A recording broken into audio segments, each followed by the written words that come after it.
على سيدنا محمد صاحب البشرى صلاة تبشرنا بها وأهلنا وأولادنا وجميع مشايخنا ومعلمينا وطلبتنا وطالباتنا ليومنا هذا إلى يوم الآخرة. أعوذ بالله من الشيطان الرجيم. بسم الله الرحمن الرحيم. الحمد لله رب العالمين. والصلاة والسلام على أشرف الأنبياء والمرسلين سيد الأولين والآخرين سيدنا ومولانا محمد الأمين وعلى آله الطاهرين والصحابة أجمعين والتابعين وتابع التابعين لهم بإحسان إلى يوم الدين. Amma ba'du. Bapak, Ibu, sedherek-sedherek hadirin jamaah Masjid Besar Baitur Rahim sepanjang Taman Sidoarjo ingkang dirahmati Allah Subhanahu wa taala. Alhamdulillahirabbil alamin. Melanjutkan ngaji Bulughul Maram min Ahaditsil Ahkam. Samangke hadis yang nomor 5 nggih. An Abi Hurairah radhiyallahu anhu. Ini menjadi hadis terakhir di dalam kita nanti menyimpulkan hukum-hukum terkait bagaimana ketika air yang asalnya itu suci mensucikan, air mutlak, lalu air tersebut kemasukan najis, air tersebut terkena najis, baik sengaja maupun tidak sengaja. Bagaimana hukum air tersebut? Jawabannya nanti diperinci, ditafsir dengan menggunakan beberapa hadis yang sudah disebutkan kemarin, dari mulai hadisnya An Abi Sa'idil Khudri, mulai hadis yang nomor 2, nomor 3, nomor 4, dan ini terakhir nomor 5. Nanti kita akan mengambil kesimpulan hukum dari beberapa hadis tersebut. Kalau yang diterangkan kemarin hanyalah pemahaman hadis, gitu. Kalau baleni supaya tidak lupa pemahaman dari masing-masing hadis. Pemahaman hadis itu meskipun benar, tapi tidak bisa menjadi kesimpulan kecuali setelah dikumpulkan semua hadis yang terkait dengan pemahaman yang benar. Jadi jenengan bedakan pemahaman hadis dengan kesimpulan hukum. Hadis bisa difahami dari satu hadis, tapi kita belum bisa mengambil kesimpulan hukum hanya dengan berdasarkan satu hadis. Seperti yang diterangkan kemarin. Kita ulang sedikit. Hadis yang kedua itu pemahaman hadis bahwa sesungguhnya air ini bisa sedikit bisa banyak.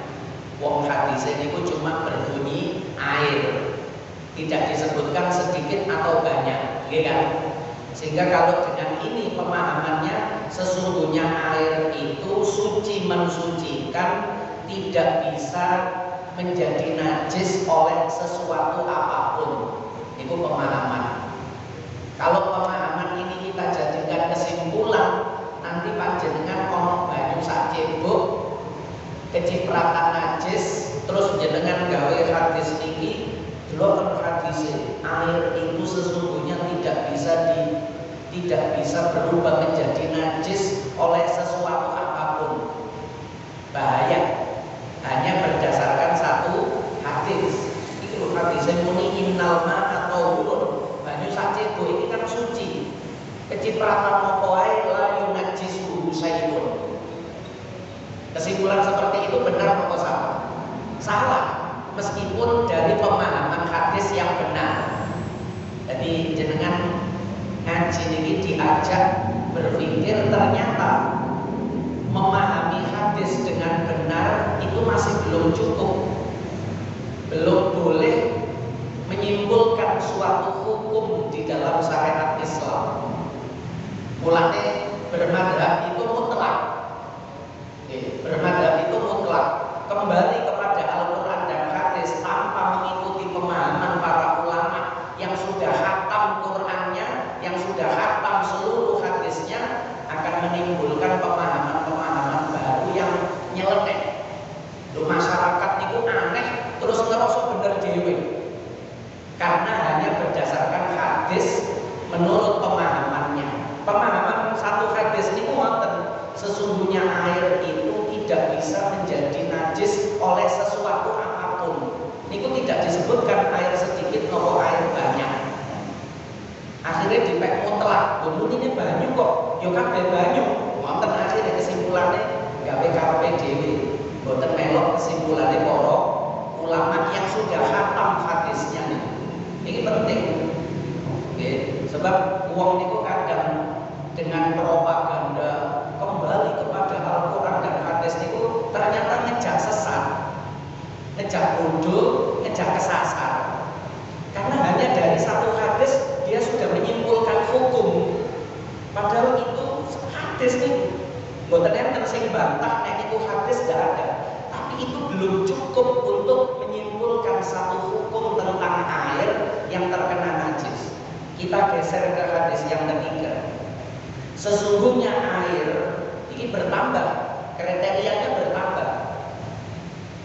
Kalau yang pertama tadi mutlak, ini ada batasan.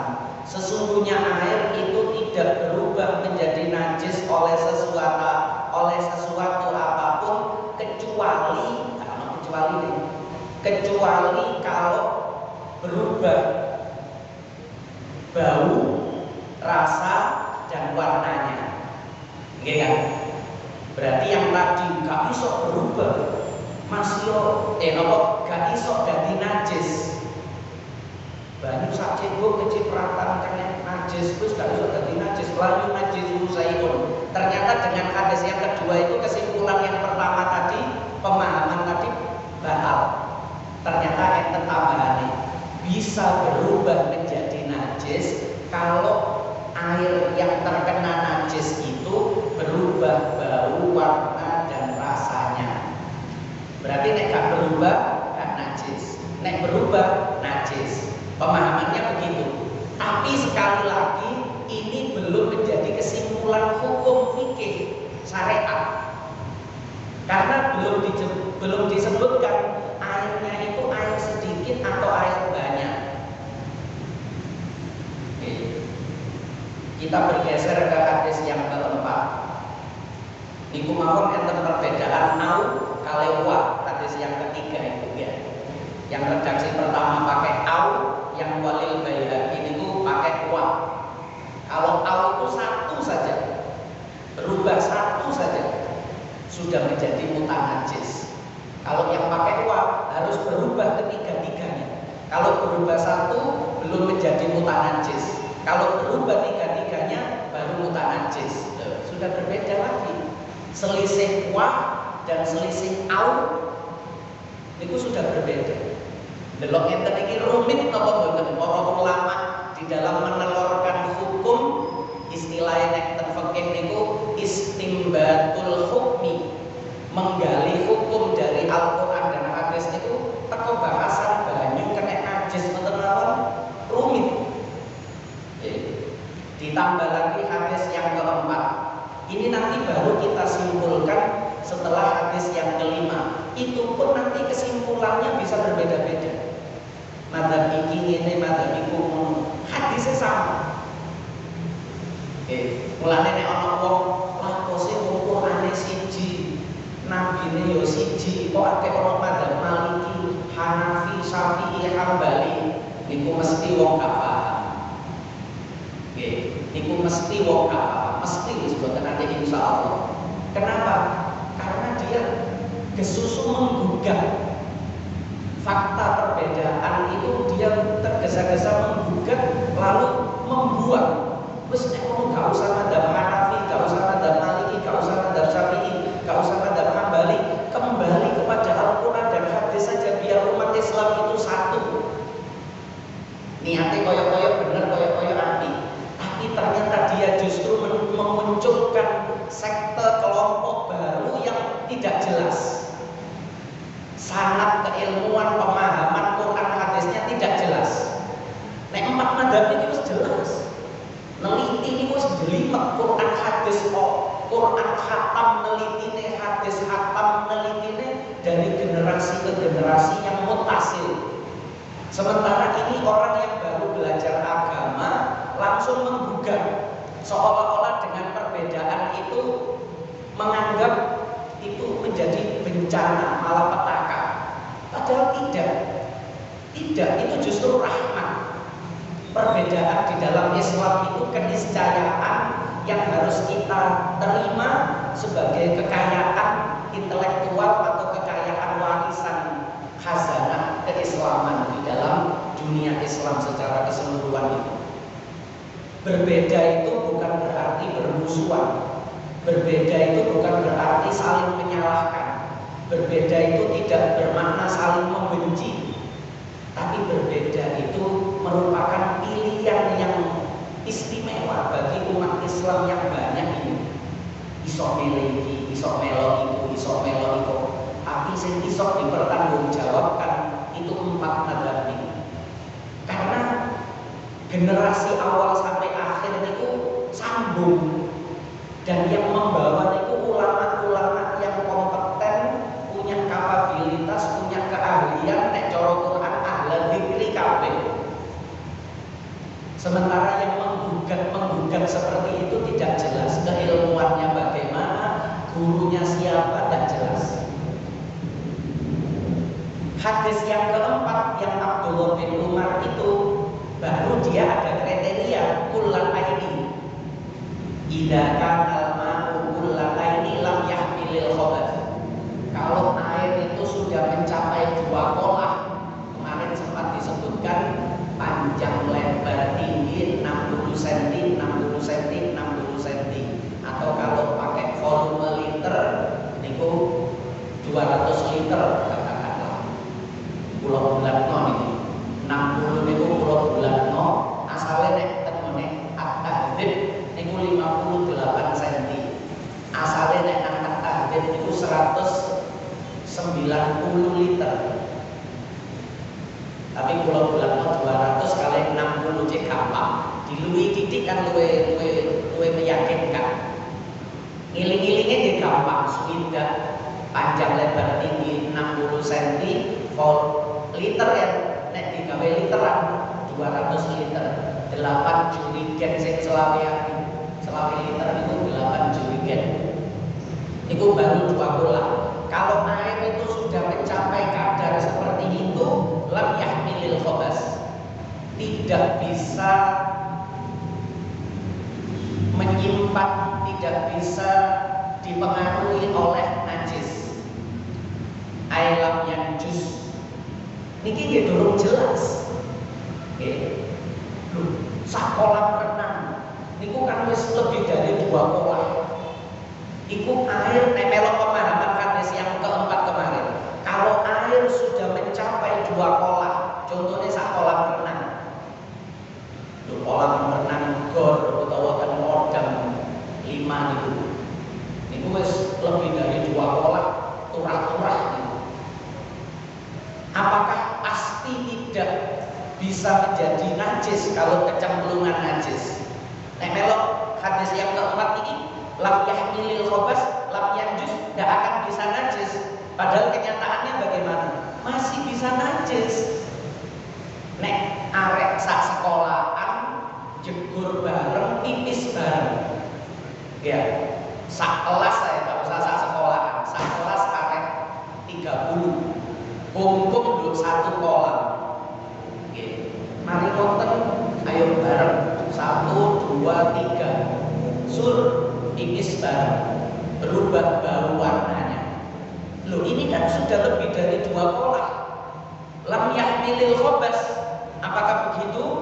Tidak.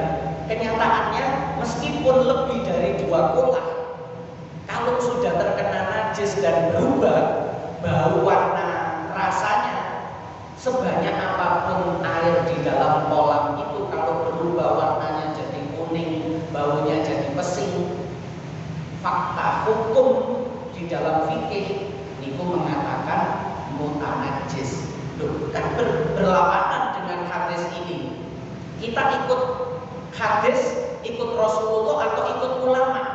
Ini pernyataan bodoh yang sering disampaikan orang yang mengajak umat Islam menjadi bodoh juga. Sampai melok Rasulullah atau melok Imam Syafi'i. Itu kan pertanyaan bodoh. Tapi seolah-olah itu cerdas. Dulu hadis muni lam yahmilil khobas. Lah kok Imam Syafi'i ngarani nek berubah masih kolamnya gede, nek pesing kabeh, yo mutanajis. Padahal hadis muni idza kana ma'u kullataini lam yanjus. Ya tahu. Kalau air sudah mencapai 2 kolam, tidak bisa berubah menjadi najis. Tidak berubah menjadi najis secara mutlak atau masih ada batasannya? Masih ada batasannya, digabung dengan hadis yang ketiga tadi. Oh yang ngeten iki lho, rumite iki. Kita niki enak niki kali Imam Ibnu Hajar Al-Asqalani, kita sudah dikumpulkan hadis yang terkait itu gak ditinggal. Iki didekek, diurut loh. Iki urutannya pas niki. Urutannya sudah pas dengan cara berpikir yang saya terangkan tadi secara fikih. Niku wis pas. Bayangkan nek jenengan hadise mawon durung ketemu. Kitab hadise durung duwe. Baru kenal satu hadis. Terus jenengan memahami dengan benar.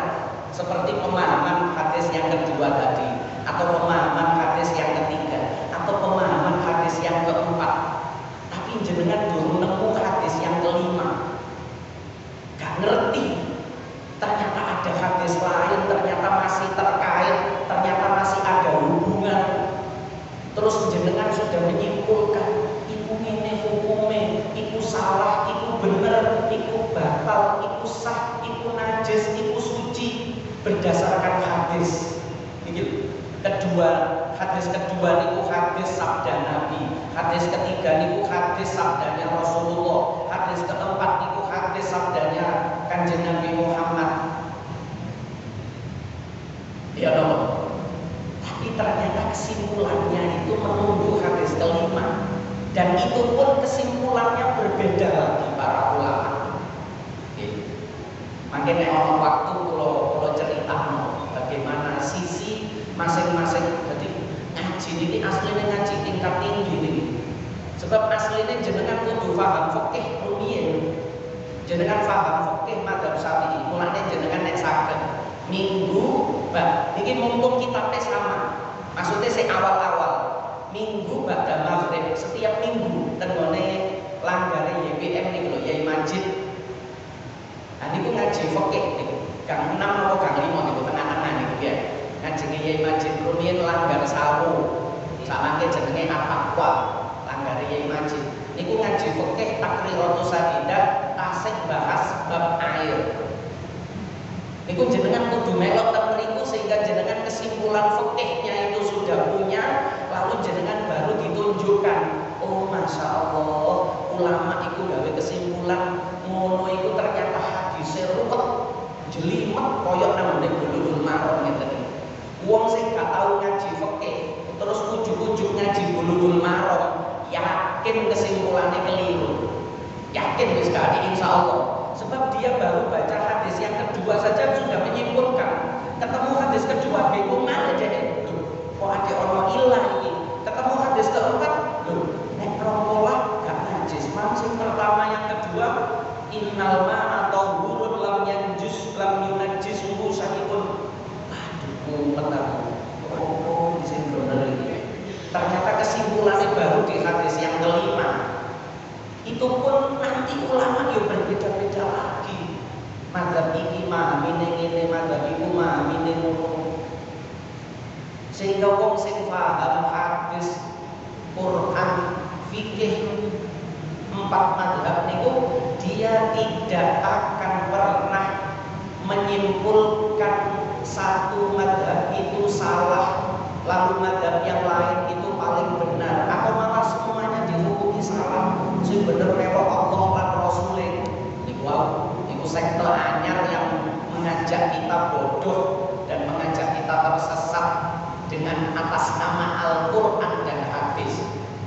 Ini perlu disampaikan karena promosi Quran hadis itu gak ana wong wani bantah. Qur'ane gak salah, hadisnya gak salah, tapi nek sing maca hadis yang kedua terus gawe kesimpulan, yaiku salah. Nek maca hadis yang ketiga terus gawe kesimpulan hukum, yaiku salah. Paham nggih? Sing kula sampaikan iki saged diterima nggih. Jadi kita tidak sedang menyalahkan mereka yang hanya mau Quran hadis saja. Tapi kita sedang menunjukkan begini loh para ulama itu kalau menyimpulkan satu hukum itu. Sebuah hukum air kecemplungan najis, bahwa ini barang remeh nih. Barang sing ketokane gampang niku. Gampang niku soalnya kula kali panjenengan wis diulangi para ulama. Lho, banyune kecemplungan najis, pesing ngono ya najis.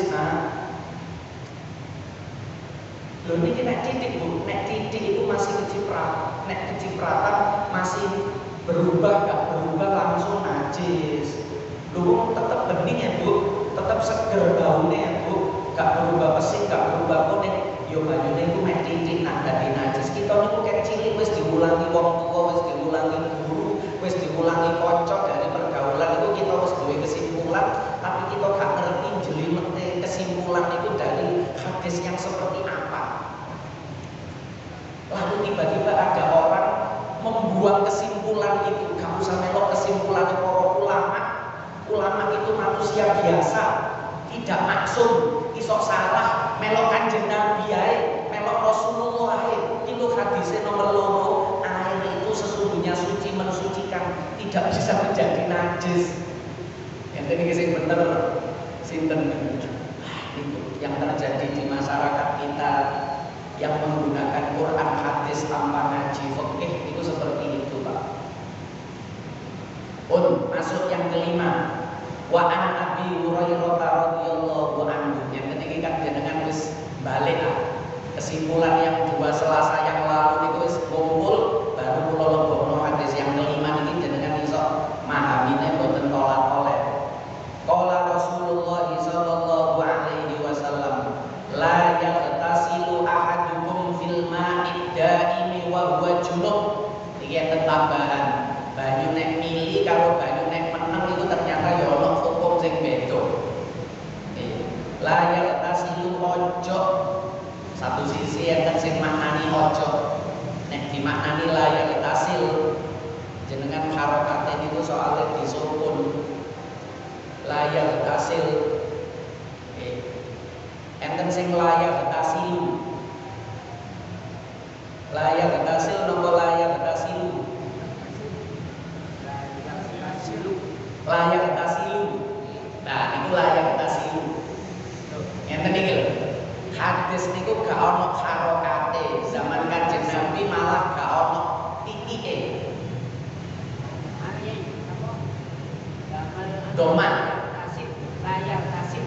Sing layak tasilu sinten? Sing niku.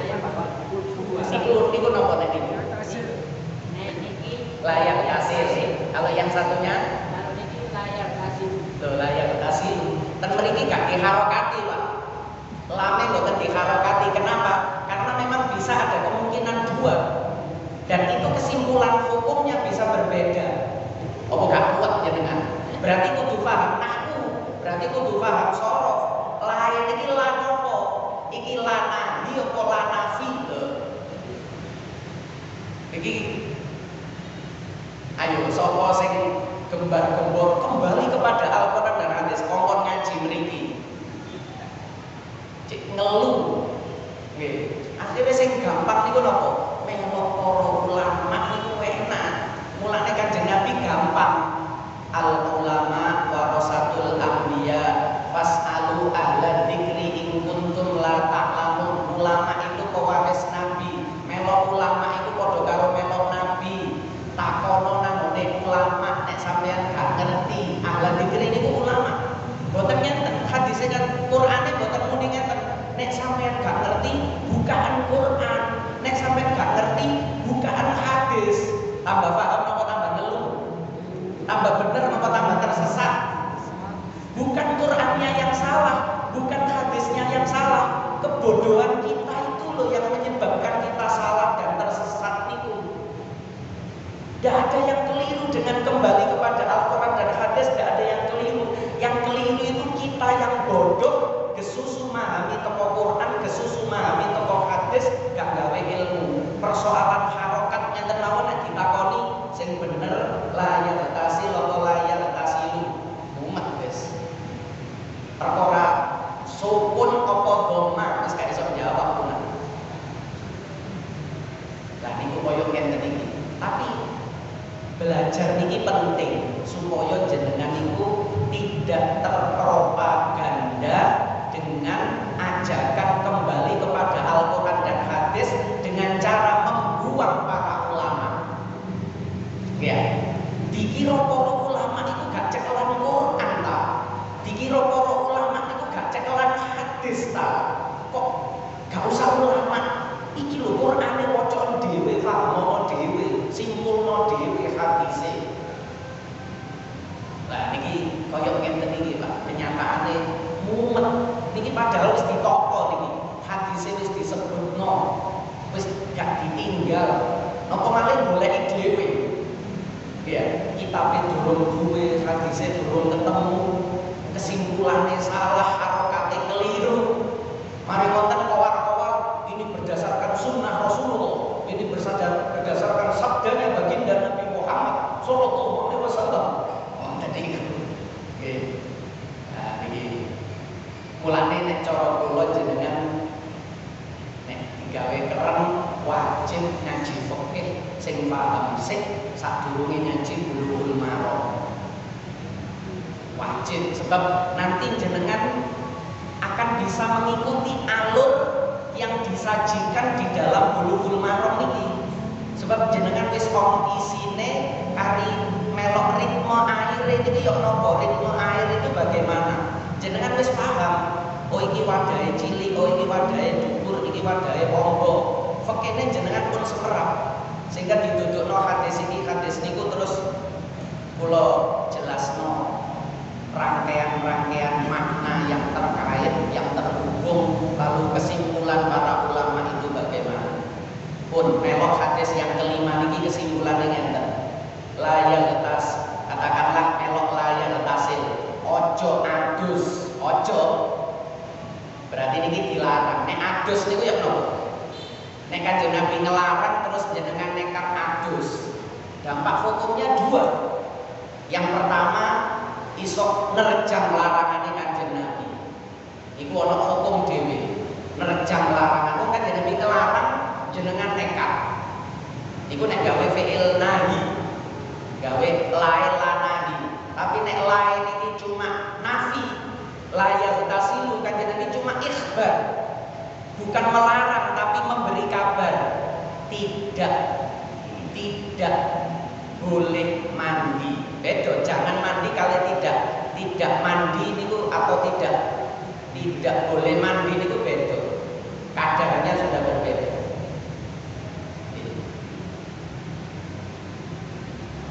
Sapa ahadukum salah siji sira kabeh fil ma'idda ini ing dalem banyu kang meneng. Banyu meneng niku kaya jublangan, belumbang, kolam, jeding.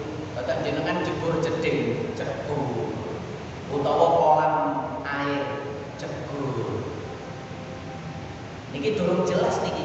Air yang fil ma'idda niku banyune sak pira? Nggih kan? Lah durung jelas niku melok pundi niki. Jangan kamu mandi, katakanlah melok sing jangan. Atau tidak boleh kamu mandi di dalam air yang tergenang. Sementara wa huwa hale utawi ahadukum iku junubun wong kang junub hadas besar. Wong niku nek junub hadas besar mlebu banyu. Banyu niki dadi mustakmal. Karena air itu nanti fungsinya menghilangkan hadasnya itu, sehingga air sisa menghilangkan hadas, air bekas menghilangkan hadas, air bekas menghilangkan najis itu menjadi air mustakmal selama tidak berubah bau warna sifatnya. Kalau berubah menjadi mutanajis. Ini kesimpulan fikih. Tapi itu dari mana? Kesimpulan itu dari mana? Wong hadis yang kelima ini cuma mengatakan ngeten, pemahaman ini. Sekali lagi ini pemahaman. Nanti kesimpulan di akhir. Pemahaman hadis yang kelima itu begini. Kalau ada salah satu orang yang junub masuk ke dalam kolam, baik itu kolam kecil seperti bak sing teko plastik ini, bahkan meskipun kolam besar, wong cuma muni daim, nggih, kolam gede Bogor, niku airnya tidak mengalir kemana-mana kalau keran kuras penutupnya itu tidak dibuka, kan niku diam, tidak kemana-mana. Nek melok hadis niki, nek sampean mlebu ten mriku dalam keadaan junub, air kolam ini menjadi mustakmal sebanyak apapun. Ini nek berhenti pada hadis yang kelima saja. Makanya harus digabung dengan hadis yang keempat tadi, mencapai 2 kolah atau tidak. Berarti gitu. Jadi nemu hadis mek nomor 5 tok. Jenengan ana wong junub mlebu kolam renang gor sing gedhe niku. Lho, sampean junub, sampean jegur rono. Wah, itu dadi mustakmal kabeh iku. Iki lho hadise la yaghtasilu ahadukum fil ma'idda ini wa huwa junubun. Dilarang itu soalnya dadekno mustakmal. Mau aku gak gelem jegur kono kudu kono. Engko gak iso suci wuduku, najisku.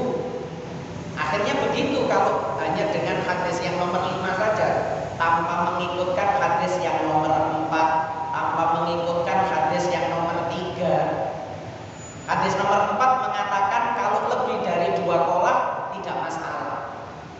Ditambah hadis yang nomor 3, warna sifat airnya juga tidak berubah. Ono wong junub jegur nang kolam renang sing gede, nek melok hadis yang kelima banyune dadi mustakmal. Ditambahi hadis yang nomor 4 tidak, karena sudah lebih dari 2 kolah. Lho lah nek lebih dari 2 kolah terus ambune berubah, pesing.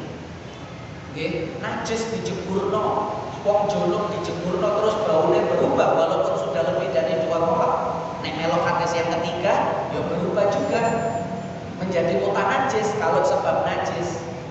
Ya. Nah, koyo ngoten iki. Akhrajahu ngetokake ing hadis sapa Muslimun Imam Muslim. Walil Bukhari lan iku kedue Imam Bukhari, lafadznya berbeda lagi, Pak. Di dalam Bukhari beda malih. Beda lafadz niku beda makna. Nggih. Terus kita memakai hadis yang mana? Melok hadis Bukhari apa melok hadis Muslim? Apa melok hadis Ibnu Hibban, Hakim Dukur iku mang, Zaimah iku mang? Atau melok bukan iku? Gak ruwet banget niku. Niku sing hadise, durung iki hadise sahih, hasan apa dhaif. Oh, tambah luas malih bahasane, tambah rumit malih.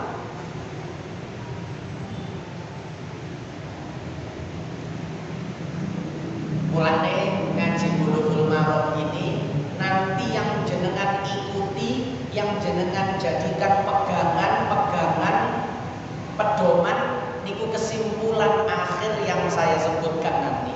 Jangan pemahaman 1-2 hadis yang sudah saya sebutkan secara parsial, hadis kedua, hadis ketiga, hadis keempat. Nanti kesimpulan akhir ini nanti yang jenengan pegang, jenengan jadikan panduan. Syukur-syukur jenengan melok ngaji sing ahad pada maghrib niku nanti jenengan akan menemukan kesimpulan secara fikih. Persane Quran, persane hadis niku wis dadi mateng kali ngombe. Jenengan gak ada golek buahe, gak ada blender, langsung kali ngombe niku fikih. Cara masakan wonten jenengan gak mulaan bumbu, gak mulaan bahan, gak ada masak ngolah bumbu tapi jenengan kali mlebu warung langsung sarapan, langsung makan siang niku fikih. Kali jenengan selerae soto, rawon, gulai, madzhab Hanafi, madzhab Maliki, madzhab Syafi'i, napa madzhab Hambali, wis niku matengan niku. Ada ruwet-ruwet kaya ngenten iki. Lah kok ana wong nyalahno. Gak usah mangan lho warung-warung iku blonjo dhewe bumbune nduk pasar ae. Diramu dhewe, digiling dhewe, diselek dhewe bumbune, diulek dhewe, dimasak, diolah, engko enak itu jelas bumbu itu. Lah nek warung-warung iku isine opo? Sampeyan gak ngerti masakane iku. Dicampur apa wong iku ya menungso. Ya napa kira-kira nek ana komentar itu setuju napa mboten? Ya nyusahno, wong enak-enak langsung mlebu jepot, mlebu restoran, mlebu warung, kari mangan kok gak oleh mlebu warung, gak oleh melok madhab, gak oleh Syafi'i, gak oleh Maliki, gak oleh Hanafi, gak oleh Hambali. Wong blonjo dhewe di pasar, golek bumbu rawon niku pulo tanglet, rawon niku bumbune napa mawon. Jane mangan mawon leret takon sik. Engko blonjoe ndone temen iki mboten enten keluwe ten keliyang mriku tasih kathah. Meli kok sampai bengi durung mangan weteng kali mati dhisik. Niku nek melok Quran hadis niku kenyataannya seperti niku, Pak. Nggih, dikira para ulama, dikira warung-warung iku gak blonjo do pasar. Bumbune gak golek do pasar. Langsung mangan iku enak. Nggih, niki lho. Nek wong sing kekeh ngoten niku kengken tumut ngaji Bulughul Maram ten mriki, engko lak ngeluh dhewe mangke. Iya ya ngono ya ternyata hadis Quran niku carane. La yabulanna ahadukum fil ma'id daimi alladzi la yajri. Loh ini jelas ditambahi alladzi la yajri. Tsumma yaghtasilu fi, jangan salah satu dari kalian wis kula maknani cepet mawon. Kencing, nek niku wau jangan mandi, nek niki jangan kencing, nek niku wau menggunakan, nek niki mengotori. Nek wau menggunakan, nek niki mengotori. Jangan salah satu di antara kalian itu ya bulannas, kencing di dalam air yang diam, yang tidak mengalir, tsumma yahtasilu fi, mari diuyui, mari ngono digawe adus. Padahal banyune menang. Niku sik enten kesimpulan loro. Banyu sabak apa banyu sak kolam? Dereng jelas ten hadis niki. Walaupun Bukhari, walaupun Muslim durung jelas. Kudu gawe hadis sing nomor 4 wau, kudu gawe hadis sing nomor 3 wau. Nek digebiak uyang gawe hadis niki tok, berarti padha ae banyu sabak karo banyu sak kolam, nek mari diuyui, mari dipipisi, terus adus lho kono, ndak boleh. Padahal nek sak kolam renang ya kok. Ya, mandi di kolam renang, kolamnya besar. Terus kadang kan wis kesuwen renang di kamar kecil kan kesuwen. Wis ruwatase wong-wong nang jero iku sur nonton mawon karo ditokno. Mari wonten terus mandi, kita wudu di dalam kolam itu. Sah napa mboten wudune? Sah. Karena air pipis yang cuma kita yang satu itu kalah kalau volume air yang sangat banyak itu, sehingga tidak bisa merubah bau, warna rasanya tidak berubah, hilang. Berarti nek melok hadis niki gak oleh. Nek melok hadis nomor 3 boleh kan, asalkan tidak berubah. Enten kan? Wali muslimin enten tambahane minhu. Oke. Summa yaghtasilu minhu boten fihi. Jadi walaupun dicedhuk, nek fihi niku jegur, nek minhu niku walaupun diambil tidak boleh. Ayo melok fihi nopo melok minhu. Padha hadise niki, padha sabdae Kanjeng Nabi niki. Nek melok Abu Dawud, nek melok Muslim, summa yaghtasilu minhu. Berarti nek jegur gak apa-apa, nek jebuk gak oleh. Nek melok Bukhari, jegur gak oleh, nek nyebuk gak apa-apa. Diwolak-walik. Siji gak oleh nyebuk, nek jegur gak apa-apa, sing siji gak oleh jegur, nek nyebuk gak apa-apa. Melok sing pundi? Wali Abi Dawud beda malih. Lan iku kedua Imam Abu Dawud la yaghtasilu fihi minal janabah. Nek hadis Bukhari niki sing layak bulan niki kan mboten enten junube. Cuma mandi saja.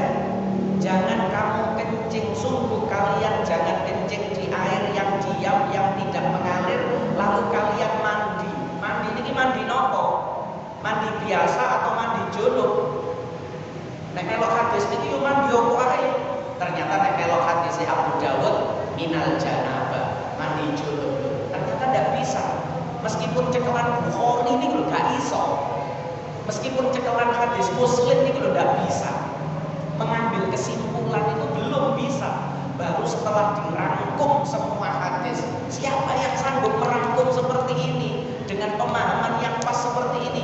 Tidak lain para ulama itu yang dari generasi ke generasi itu diseleksi, dikomentari, dijelaskan, dimaknai, sehingga timbul perdebatan-perdebatan, timbul pemahaman-pemahaman yang sangat luas. Nah, ini koyo ngoten iki. Bon, sedikit bon iki pun ada iki. Itu ajine dibatasi pemahaman niku kadang sing durung tutup lah. Mboten napa-napa. Sing penting poin pentingnya niku wau. Kula simpulno air itu ada dua. Ini kesimpulannya. Air sedikit dan air banyak. Air sedikit itu kalau kemasukan najis berubah tidak berubah bau warna rasa karena sedikit, berubah atau tidak berubah kalau kemasukan najis meskipun najisnya niku titik banyu sakbak 2 kolah apa boten sedikit atau banyak. Sedikit niku kurang dari 2 kolah, banyak niku lebih dari 2 kolah. Sakbak niku 2 kolah nopo sedikit nopo banyak? Sedikit, kecipratan pipis, boten dipipisin. Pipis Indonesia tapi nyiprat, meletik. Sakbak niki langsung mutan najis. Berubah atau tidak berubah karena ini kategori air sedikit. Air sedikit kurang dari 2 kolah, kecipratan najis meskipun tidak berubah bau warna rasa, dia langsung berubah menjadi mutan najis. Berubah menjadi najis. Wudu dari sini, mandi dari sini tidak bisa menghilangkan hadas. Ini kesimpulan. Oke. Ini kesimpulan. Bagaimana kalau airnya sudah banyak? Air yang sudah banyak, kalau kecemplungan najis, tunggu dulu. Tidak serta-merta, tidak otomatis berubah menjadi najis, tidak. Baru kalau berubah sifatnya, bau warna rasa, berubah apa mboten? Banyune sak kolam, lebih dari 2 kolam, lebih dari 200 liter. Mulane wong biyen niku nek gawe bak mandi gede-gede. Nek wong sakniki karena rumahnya kecil, kamar kecil itu di WC niku. Kamar kecil, kamare mawon kecil, apalagi bak mandinya. Tambah luwih kecil malih.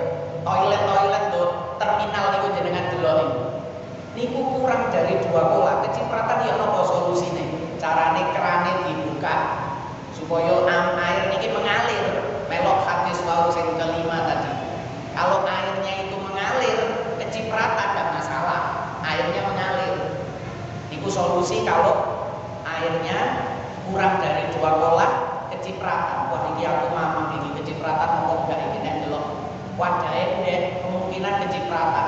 Jenengan memberi sampai utah. Begitu utah jenengan kudu di situ sudah sah. Niki kesimpulan iki dari persane hadis sak wonten kata ini niku. Kalau airnya itu sudah banyak tidak serta-merta menjadi najis, meskipun jelas-jelas kecipratan najis, tidak serta-merta menjadi najis kecuali kalau dia berubah bau, warna, rasanya. Kalau berubah bagaimana? Ya mutan najis, masih sak kolam renang gede, nek lari sak sekolahan terus jebur bareng, pipis bareng, nopo malih ngekek bareng, ngambang bareng kotorane, bau kabeh, ya mutan najis walaupun sak kolam renang gor. Loh, airnya lebih dari 2 kolam. Nah, ini bukan satu hadis. Jangan memahami dengan satu hadis. Loh, ini sabdanya Rasulullah. Sampai jangan melawan sabdanya Rasulullah. Sampai siapa? Ini hadisnya Rasulullah. Oh, ini bukan sering nonton itu. Kula niku kadang olah Rasulullah sallallahu alaihi wasallam kula niku tidak itu artinya. Ya Allah, mau niku nek diladeni iku ya garai hati pegel. Diterangno iku ya gak paham, gak ngaji. Tapi bantahan, ngeyelan, nyalahnoan, ngiloknoan repot ngoten niku. Nggih, gak ngaji moro nyalahno, gak ngaji moro ngilokno. Diterangno bingung. Ya mesti bingung wong sing ngaji ngeten panjenengan iki lho ngaji. Nyekel kitabe. Hadise didudukno kabeh. Durung nek hadise durung didudukno siji, leren goleki. Nah niku kaya ngoten. Kalau airnya itu mengalir meskipun sedikit, maka tidak menjadi mutan najis. Mulane nek banyune titik, misale niki kena najis, banyune titik, banyune sak timbo, niki aja dicemplungno nggo timbo. Tapi air sing sedikit tadi sak cembok, sak gelas, sak botol itu yang harus datang. Karena nek datang mriki, kalau airnya datang ke sini, niku jenenge air mengalir. Tapi kalau niki yang datang ke sini, niku sing gaim niku wau. Lho ngeten iki ulama niku wis dadi kesimpulan awak dhewe baru ngerti hadise padahal pahamnya wis kecil.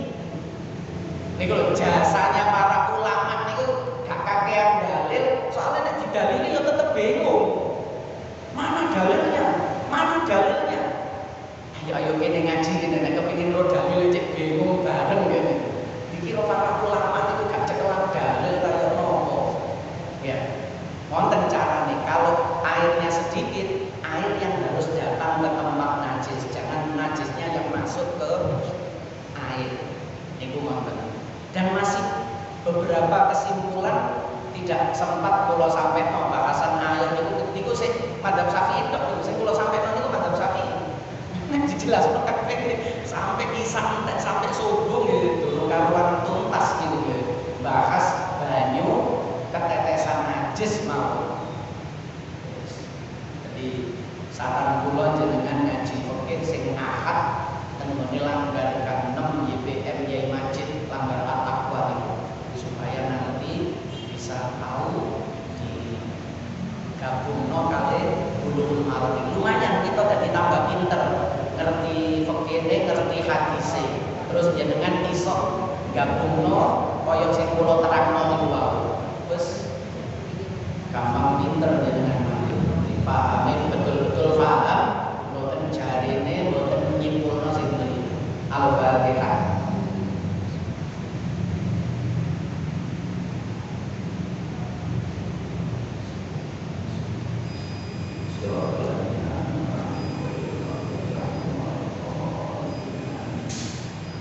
Boten usah dibuka pertanyaan ya.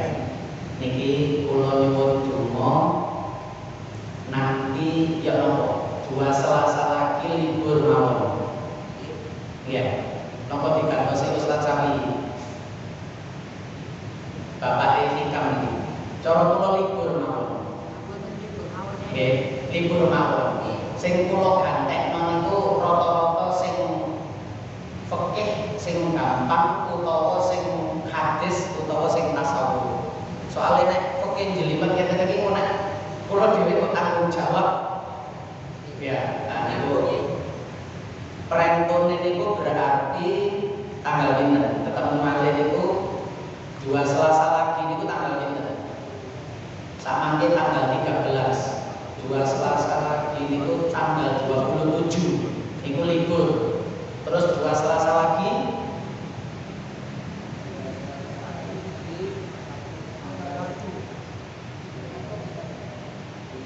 tanggal 4, tanggal 11. Tanggal 11 itu nggih libur. Jadi liburnya dua kali pertemuan. Jadi mereka sambungan kasarane. 2 kali pertemuan, tanggal 27 libur, tanggal 11 libur, mangke kepanggih malih tanggal 25. Bener nggih? Kembali ketemu malih tanggal 25. Mugi-mugi sedaya sehat, budal mulih selamat. Nggih. Oleh ilmu sing manfaat barokah. Al-Fatihah.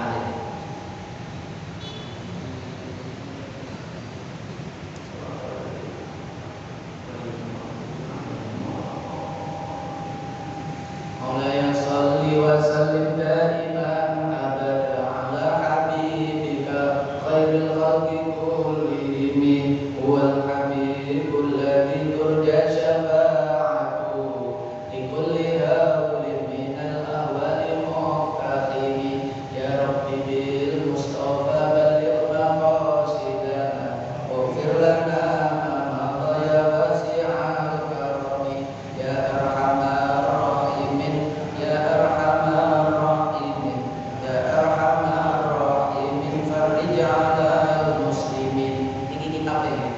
sarang-sarang subhanakallahumma wa bihamdika asyhadu an la ilaha illa anta astaghfiruka wa atubu ilaik. Wassalamualaikum warahmatullahi